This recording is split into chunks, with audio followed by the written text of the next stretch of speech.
Well, joining me now is Tom Packer. He's a fellow at the University of Oxford's Rothermere American Institute. He joins us now from London. Really good to have you with us, Tom. At this point, even though it is early days in the primary season, it looks as though Donald Trump is unstoppable. We know that his former main contender, Ron DeSantis, the Florida governor, dropped out of the race before the New Hampshire primary. Is Trump right now the likely candidate for the Republicans?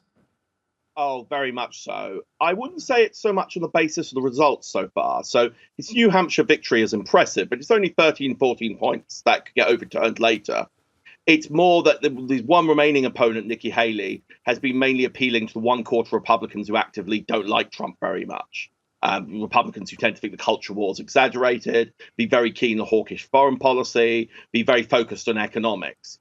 And though she's a very talented politician, I think particularly given the pressure to rally behind Trump when he's ahead, she's going to struggle to get out of that base. In New Hampshire, she was helped by lots of independents and even independents who support the Democratic Party voting for her, which isn't something that happens in most primaries. It's a distinctive feature of New Hampshire. So I think she's by far the most likely after him to win, but she's going to really struggle. Short of some massive disaster, and it's Donald Trump, so that could happen, he's going to be the nominee.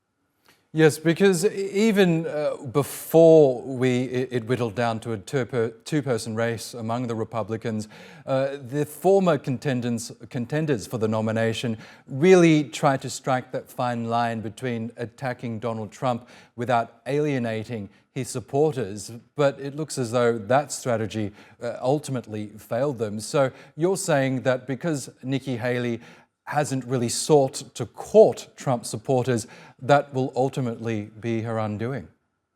I think even if she gets a few breaks, I think she'll struggle. I would emphasize she hasn't actually been that negative about Trump himself. So actually, in some ways, Ron DeSantis, who was the other most likely contender a few weeks ago, probably actually criticized Trump more. It's more she's been appealing very much to Republicans who aren't the kind of Republicans who are likely to vote for Trump for the nominee. So I think her current stance lacks appeal to what you might call the swing voters in the Republican primary. Now, she's a very talented and quite opportunistic politician, so I'm sure she's going to try. But when you're this far behind, she's going to struggle. So it's very striking. In the last ads in New Hampshire, her ads were all presenting her as this alternative. His ads were very focused. She wants to cut benefits for old people, and she wants to restrict immigration. She doesn't want to restrict immigration. And so I think the immigration issue in particular is going to make it very hard for her to actually win the nomination.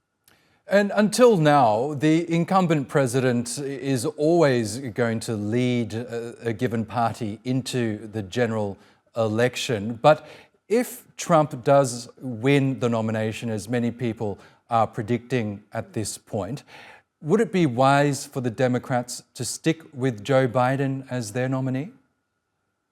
I mean, I think it's a bit late if they want to get a different nominee. You never know what you get. I think Joe Biden has a lot of weaknesses, including being seen as old and a bit past it, though President Trump is also very old. So in that sense, Joe Biden is less vulnerable. So, for example, he probably avoid debating with Trump because Trump refused to debate his Republican contenders. So I think Joe Biden is an ideal candidate, but he's the one they've got. I think the Democrats could do worse. They might do worse if he pulled out. And I think there's some promising signs for Joe Biden. So, for example, there's some swings towards him in the poll. The latest economic news has been very good. So it's hard to gauge this race, and I could easily see either of them winning, but I'd predict Biden to win if it goes both of them all the way till November.